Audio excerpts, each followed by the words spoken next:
नमस्कार दोस्तों, राधे राधे, जय श्री कृष्ण। दोस्तों, भीष्म पितामह बाणों के सैया पर पड़े हुए अर्जुन से कहते हैं, अरे अर्जुन, 4 तरह का भोजन बेकार होता है। पहला, जिस भोजन की थाली को ठोकर लग गई वो नाली में पड़े हुए कीचड़ के बराबर होता है।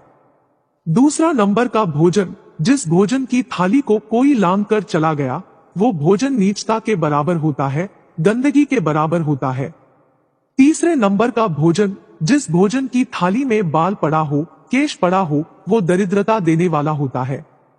और चौथे नंबर का भोजन अर्जुन, अगर पति और पत्नी अगर एक ही थाली में भोजन कर रहे तो वो मदिरा के तुल्य होता है। यदि पति और पत्नी एक ही थाली के अंदर बैठकर भोजन कर रहे हैं तो वो मदिरा के सम है। भीष्म पितामह कहते हैं, अर्जुन, पति के भोजन के बाद अगर पत्नी उसी थाली में भोजन करती है तो चारों धाम के प्रसाद से बड़ा महाप्रसाद बन जाता है। और यदि पति और पत्नी का नियम है कि हम दोनों तो साथ ही भोजन करते हैं तो हाथ जोड़कर निवेदन है, साथ भोजन करो, मना नहीं है, लेकिन 2 थाली अलग अलग लगाओ। पति के साथ बैठकर एक थाली में खाना रोज प्रतिदिन मदिरा को निगलने के बराबर है।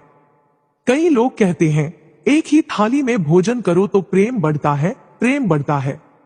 शिव महापुराण की कथा कहती है, पति और पत्नी अगर एक ही थाली में भोजन करते हैं, एक ही थाली में अगर पति और पत्नी भोजन करते हैं तो उस घर की दशा देखिएगा।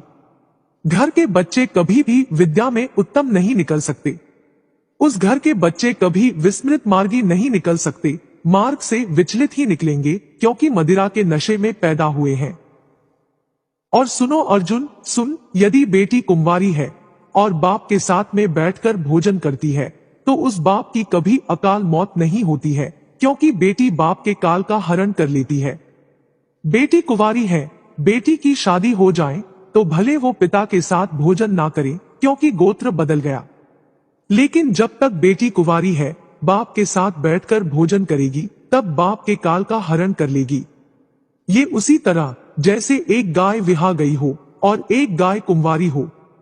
अर्जुन, बिहाई हुई गाय का गोबर से लीपने से ज्यादा फलदायी होता है कुंवारी गाय का गोबर से लीपना। इस बात का शास्त्र प्रमाण भी देता है। कई लोग दुखी भी हो रहे होंगे आज हमारी कथा सुनकर कि आपने कह दिया कि एक थाली में भोजन मत करो, और हम इतने साल से करते हुए आ रहे हैं और अलग अलग करेंगे और ऐसा और वैसा। कई लोग तो वीडियो ही छोड़ के चले जाएंगे, लेकिन सत्य यही है और ऐसा शिव पुराण में भी लिखा हुआ है। शिव महापुराण की कथा कहती है, यदि आप भगवान विष्णु के मंदिर गए हो, सत्यनारायण भगवान के मंदिर गए हो, राम मंदिर गए हो, कृष्ण मंदिर गए हो, दत्त मंदिर गए हो, या फिर किसी भी देवता के मंदिर में जाते हो, वहां का प्रसाद आप 15 दिन 20 दिन तक रख सकते हो, लेकिन भगवान शंकर का प्रसाद रात भर नहीं रखा था। क्यों? क्योंकि भगवान शंकर का प्रसाद एक दोपहर संध्या तक आपका है, रात्रि को 9:15 तक भगवान शंकर का प्रसाद आपका है। शंकर भगवान ने जो पहाड़ों की रचना करी थी, घड़ी की रचना भगवान शंकर ने करी, तितली और समय की रचना भगवान शंकर ने करी। एक एक घड़ी, एक एक पल, एक एक तिथि, एक एक नक्षत्र, समय, पल, सबकी रचना भगवान शंकर ने करी, सबकी रचना भगवान शंकर ने करी। इसीलिए तो शास्त्र कहता है, लिंग पुराण वर्णन करती है, नर्मदा पुराण कहती है, शिव महापुराण की कथा कहती है। जब व्यक्ति को भारी रोग हो जाता है, कोई कैंसर जैसी बीमारी हो गई, कोई किडनी ही खराब हो गई, कोई लीवर ही बेकार हो गया, या कोई भी बड़ी बीमारी हो गई, तो आप किसी ब्राह्मण से पूछेंगे कि पंडित जी, हमको शंकर भगवान का अभिषेक करवाना है, कौन से समय में करवाना चाहिए? तो उसका भी समय शिव महापुराण निश्चित करती है, उसका भी समय हमारी लिंग पुराण निश्चित करती है, उसका भी समय नर्मदा पुराण निश्चित करती है। तो कौमार खंड के अंदर शिव महापुराण में वर्णन करा गया है कि 9:15 रात्रि को कोई बीमार व्यक्ति का यदि उसके हाथ से अभिषेक प्रारंभ कराया जाए, या उसके ही कुल का, उसके ही गोत्र का व्यक्ति भगवान शंकर का अभिषेक करता है और शंकर जी के नाम का स्मरण करता है, तो वो अभिषेक तो करे ही करे, साथ में जो मनोरथी है, यजमान है, वो महामृत्युंजय मंत्र का जाप करे, तो कहते हैं रोग समाप्ति की ओर आना प्रारंभ हो जाता है। शिव पुराण की पावन कथा कहती है, एक कलश के अंदर आप दूध ले लीजिए, उसमें काली तिल्ली डाल लीजिए, थोड़ा सा आंवला, सूखा आंवला बाजार में मिलता है, उसको डाल दीजिए। बाजार में अगर गीला बिला मिल जाए, बेलपत्र में जो फल लगते हैं, बिला, बिला का गुर्दा मतलब बिले के अंदर का भाग। अगर बिला ना मिले तो बाजार में सूखा बिला मिलता, उसको पानी में गला दे, गला के उसको पीस लो, पीस कर उसका उपटन बना ले, उपटन बना के उसको एक कटोरी में ले लो। उस उपटन को, जल के पात्र को, जो व्यक्ति घर में बीमार रहता हो या जिसको बुखार ज्यादा चढ़ रहा हो, उतर नहीं रहा हो, निमोनिया जैसी बीमारी हो या फिर बड़ी से बड़ी बीमारी भी अगर आपको घेरी हुई है, तो आप अपने हृदय चित्त से स्पर्श कराकर, कोई पलंग पर पड़ा है तो उसके हाथ का स्पर्श कर लें, जो स्वस्थ है उसके ऊपर से उतार कर भगवान शंकर के पास ले जाकर उस बीले का उपटन शिवलिंग पर लगा दे और जो जल है वो शंकर जी को समर्पित करें।